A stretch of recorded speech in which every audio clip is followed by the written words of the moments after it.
Too often I hear negative comments about African American males, particularly young ones, even to the extent that a lot of people, say that, that there's not much future and not much hope as it relates to the kind of contributions that African American males, particularly young ones, can and are making to our society. So when I learned that this young man has become president of the Bibb County Board of Education, this young black man, then I couldn't wait to get him on my show so we can dispel that rumor that in many instances are unfounded about young brothers. So today I have with me Mr. Jawan. Can I say doctor yet, Jawan, or is it going to be? We can go ahead and speak those things into existence. I like the way you say that, okay? Sure. Excuse me. Dr. Jawan Jackson, who's newly, and not so new, but he has been selected and elected as this very, very important position as president of the Macon-Bibb County Board of Education. Dr. Jackson, let's come out of the chute by just saying a little bit about yourself. Most definitely. Well, first, Mr. Habersham, thank you for having me here today. It's always an honor to be with you. And, as I think about just my journey and who I am and where we are now as the president of the Bibb County Board of Education, I'm no more than just a collection of my lived experiences. And so I'm a young boy from Pendleton Homes who was went on to Jesse Rice Elementary School, Bloomfield Middle School, and graduated from Westside High School in 2012. And because of my lived experiences here in Macon-Bibb County in 4-H and other mentors that I've been around, the late David L. Dillard, former principal of Bloomfield Middle School, Mr. Royce James, longtime 4-H educator here in our community, are just two of the many individuals from Macon-Bibb that really poured into me. And, I'm here today because of people like them. So I'm very thankful for my early upbringing in our community. I went on to attend, after I graduated from high school, I went on to attend Georgia College State University, where I received my bachelor's degree in political science and certification in leadership. And then I decided to come back home and go to Mercer University to receive my master's degree in higher education leadership. And as you alluded to earlier, as we started the broadcast, I'm currently a doctoral student. Hopefully, by the time that this airs, I'll be a doctoral candidate with the University of Georgia, where I am currently working on my degree in higher education management. I'm very involved in my community, as you already mentioned, serving my first term on the Bibb County Board of Education, currently within this year serving as board president. I'm also very active in my church, Ebenezer Missionary Baptist Church, where I serve as the chairman of our board of trustees. So that's a little bit about me. Well, that's outstanding. One thing that I heard you mention, and I think you need to maybe repeat it or emphasize it, because in Mr. Dillard or Dr. Dillard, I don't remember whether he was a doctor or not, and Mr. James,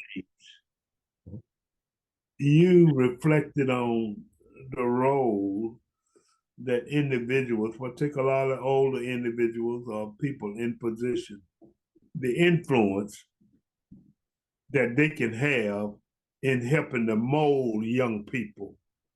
Most definitely. That's important because many of us are in position to influence young people, particularly the young males. And I'm saying that, Dr. Jackson, because I want to encourage individuals like myself and other entrepreneurs and professionals to understand that not be robbery, to reach out to somebody, particularly a young man. You may or may not remember because, oh my God, but I started a program called the Adopt a Role Model Program, which was a mentoring program for African American boys. And it was an individual mentoring program where each mentee had a mentor. Each person had a role model. It's called Adopt a Role Model because the mentee adopted the mentor. And it was very, very effective. So if you would, just talk about the importance of people who are in positions to pour into younger people and other individuals in an uplift to continue the legacy of meaningful progress in our community. Most definitely. Let me say mentorship matters. Mentorship is important, it is vital to the overall success of our community, to the well-being of each and every person. And you use the term folks who may be in position. And I want to kind of break that down just a little bit because I think sometimes when some people think that they are not worthy enough to be mentors. And just know that representation matters and that we all influence everything, whether we want to or not, right? We have some type of influence on someone else.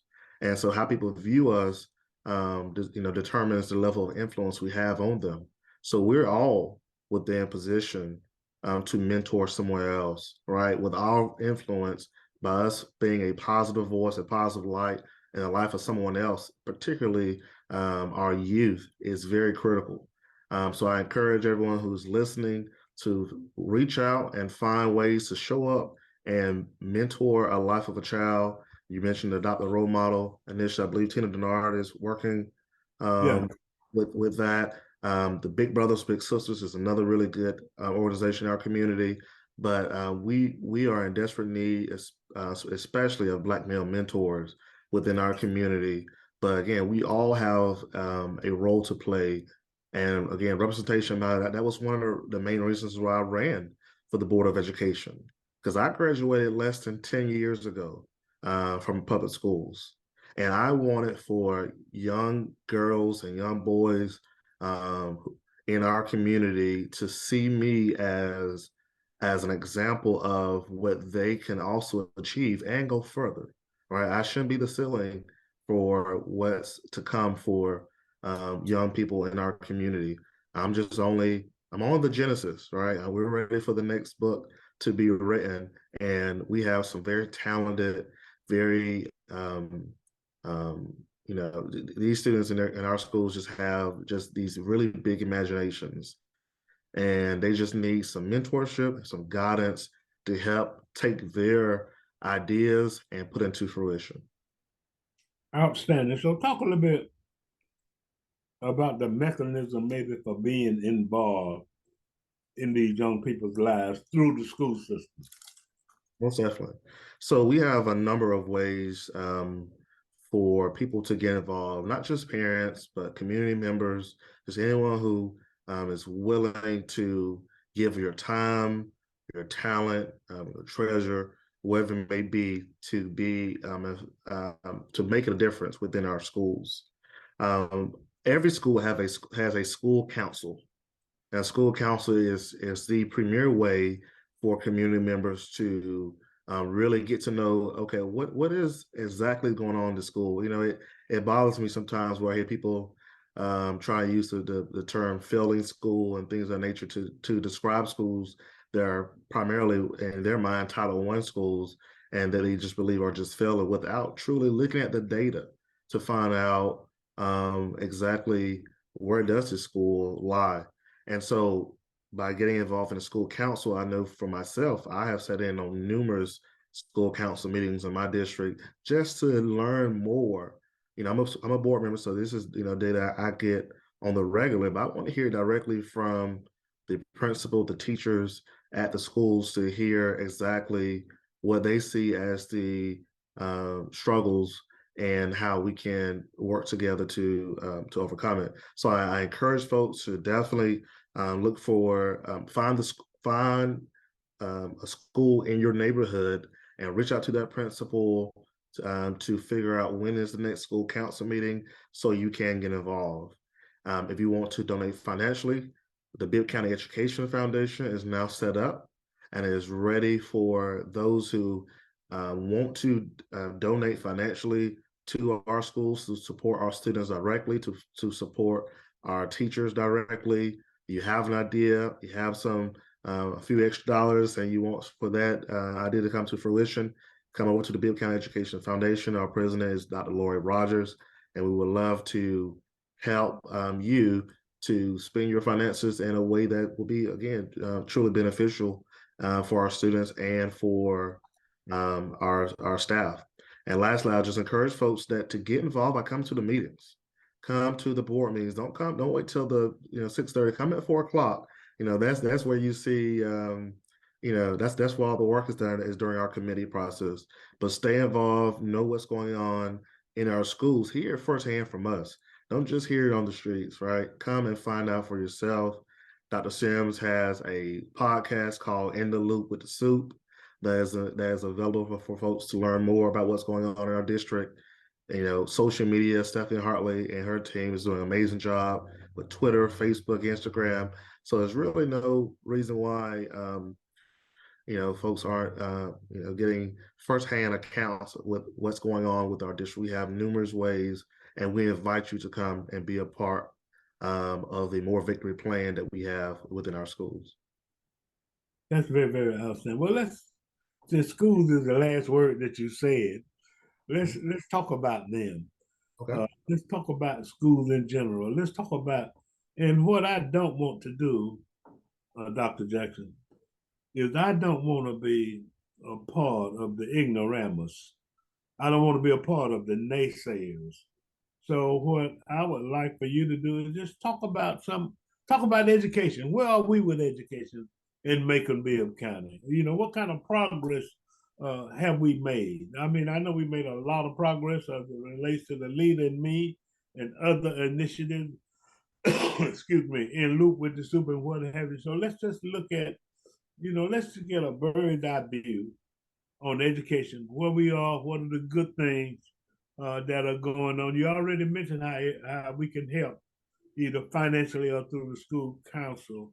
But what are some of the good things that we need to brag about to let these naysayers know that there are a lot of good things going on in the community? And what are the challenges? Most definitely. So I would say right now we have an amazing, energetic leader in Dr. Dan A. Sims, who is our new superintendent. And he has just really ushered in a fresh spirit of opportunities for our district to come about. Right now, I will say that, and also to that point, alongside him is a dynamic group of board members who I'm proud to serve alongside, who is every one of them is dedicated to the betterment of our school district, making sure that our teachers have the resources they need, make sure that opportunities for engagement from parents, community members is present. So that's what we have as far as the leadership on the district level. And then within our schools, we have teachers, we have administrators, we have support staff that are working each and every day to make a difference in the lives of our students. I will say that since the pandemic, enrollment has now increased back up towards our pre-pandemic rates. And so, that's an accomplishment, that we're getting students back into our schools, whether they decide qualify to for the in-person versus we still have a virtual school with VIP Academy, which is a great success story within itself. And so attendance, enrollment has reached pre-pandemic numbers. Additionally, we have seen a number of schools to drop off of the state needs improvement list. And so that's another thing to be proud of. Steve Jones, who's our executive director, our executive officer for need for school improvements, has been working very heavily with our principals to build capacity within their buildings so they can show up as the best version of themselves for our students. So those are just, some very quick success stories of what's going on and how we're getting to the next level. But as you know, we are sunsetting a strategic plan and a victory in progress, and we will, and by the time of this will air, we will have launched our new strategic plan, Built for BIB, and what that actually will look like. But what I can tell you is that one, you can go to the Bibb County School District's website, bcsdk12.net, and you'll be able to from there read the plan. But this plan, our board and superintendent and all the stakeholders that were engaged, we produce a strategic plan that is centered on serving the whole child, and that's what's necessary. We need to ensure that we are serving the whole child, not just academically, but we got to be able to meet the full needs of the child, while also ensuring that we are equipping our teachers and engaging our parents and community stakeholders to better support our students. And so we're very excited for the role ahead of us, the next 5 years, under this strategic plan of Built for BIB that is built and made with the student at the center, while making sure that we all play our role in improving the lives of our students. You know what I was thinking about as you were talking, and I think maybe you ought to speak to it. And that's the expression, as education goes, so goes the community. And I dare say, as public education goes, so goes the community. I think oftentimes we might overlook, I've heard people say, well, I don't have any kids in school, or I'm retired, or I'm not involved in the education process, but not realizing that posture and the position of public education in our community affects every element of our community: Every element. crime, Yeah. progress, industry. So address that if you would. Yeah, That's most definitely. the importance of education and to everybody. Most definitely. Our community thrives when our public school system thrives. We need an educated society in order to be able to see the type of advancements we want to see in making BIB. When you think about, you mentioned the workforce, right? We have numerous jobs, and our team works hand in hand with different developers and different organizations that's focused on bringing jobs to Macon Bibb County. And one of the main things they talk about is making sure that, hey, we have the jobs, but we got to have the people. And you can't just have any people. You got to be folks who have the skills necessary to be successful. So we talk about transferable skills, right? That's something that we're teaching within our school district, right? Inside our public schools, to ensure that students have those transferable skills to be able to go out, and so they want to go and seek employment, or they want to be an entrepreneur, they have those skills and want to do that. Also, if students want to go off to college, then of course they got to have the grades to do that. So they want to be enrolled, then we want to make sure that they're ready. And so an educated society is very critical to the overall well-being of our community. And so that's why, regardless of whether or not you have a child or a grandchild or a cousin or son, daughter, whoever within our schools, or if you don't, it doesn't matter. We all have a role to play. So everyone, should be asking, what more can I do to improve the well-being of my community? And my answer to you is by first investing in the life of a child through your investment in public education. That is so outstanding. I got a little testimony for you. Yes, sir. I've got two people that I got out of Hutchins Career Center. Okay. One of the young ladies is still with me 5 years later. Mm. She's a senior at Middle Georgia State University, majoring in biology. Wow. and expect to graduate soon. And another young man doesn't work for me anymore, but he worked for me for 4 years from Hutchins Career Center. And I say that to say that, we need to talk a little bit about CTAE, if you don't mind, Yeah. talk about the relationship between the school system and businesses and the role that businesses can play in assisting these students and the Board of Education to preparing them for the future. Most definitely. Let me just say with CTAE, Dr. Cassandra Washington, um, Jason, and just the rest of the team over at our Hutchins College and Career Academy is just doing a phenomenal job at making sure that our students are exposed to different workplace opportunities as early as possible. And that early intervention is critically important. As I'm going through my doctorate program now, that's something that we're looking at now, is just the need and the importance of that early intervention within students, as we're trying to shape their future or system in creating their futures. And so, yeah, so CTA, we have a number of opportunities available. And what I like about our academy is that we are looking at what are the needs here in the community and making sure that we are having the appropriate pathways in place so that those students can go through them. We're also looking at what are the interests of the students, right?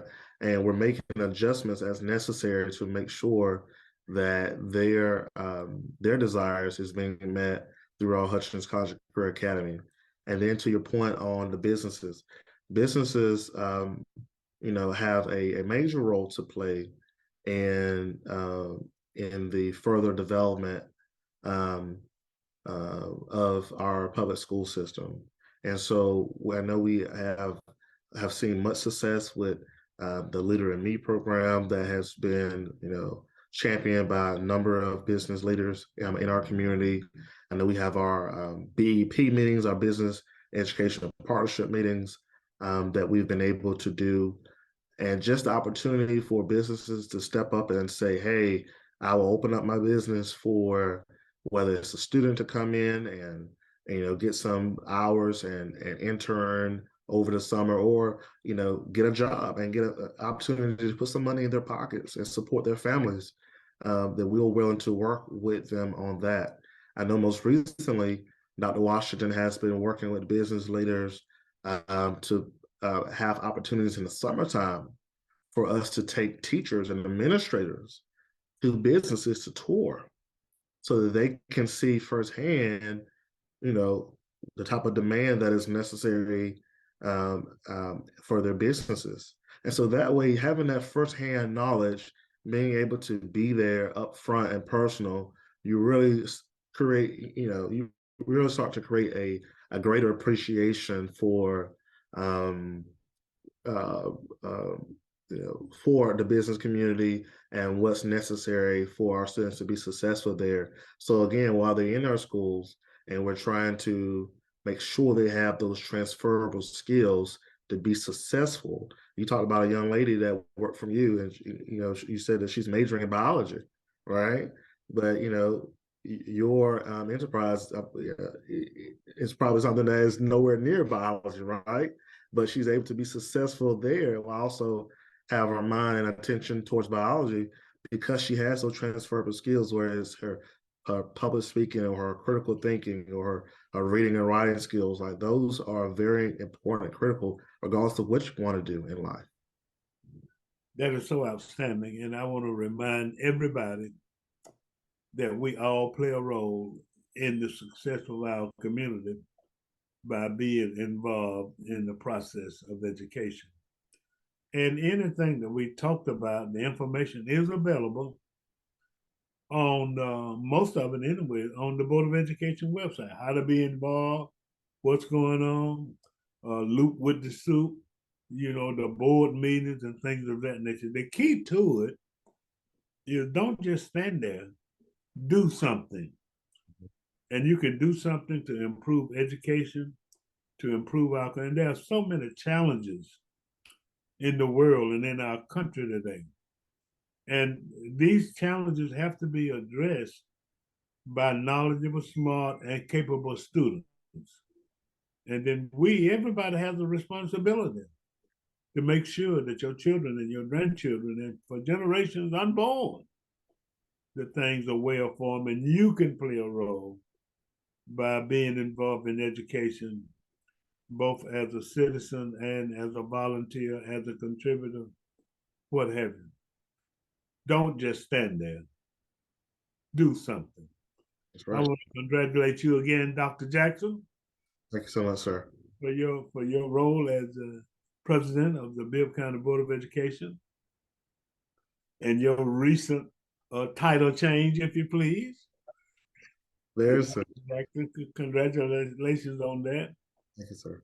Please be reminded. And I also want to give a shout out to Dr. Sim.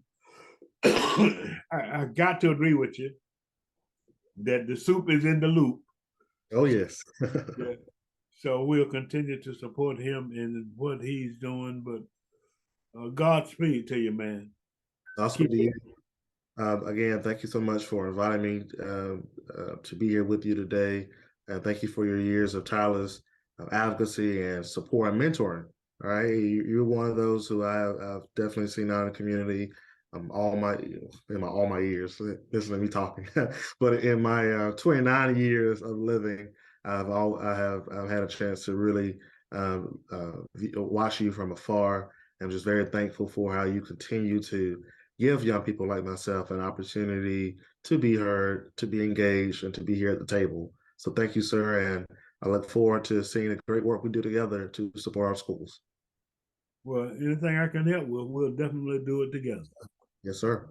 This is a call to action. I'm your host, Alex Habersham, having interviewed Dr. Jawan Jackson, president of the Macon-Bibb County Board of Education. Thanks for all you do. Thank you. Have a great day.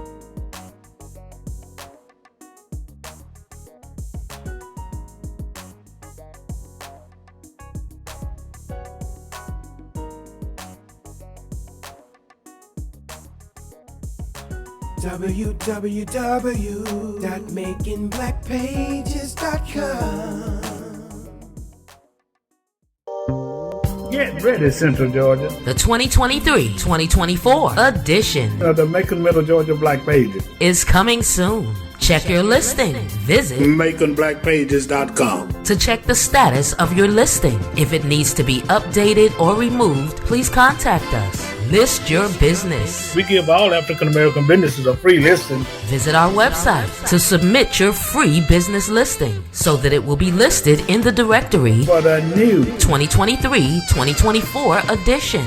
Advertise your business in the Black Pages. You cannot afford not to advertise. So check your listing, list your business, and advertise with us. Give us a call at 478-464-0074. Stop by 590 DT Walton Senior Way in Macon. Or you can go to our website, MaconBlackPages.com. The 2023-2024 edition is coming soon.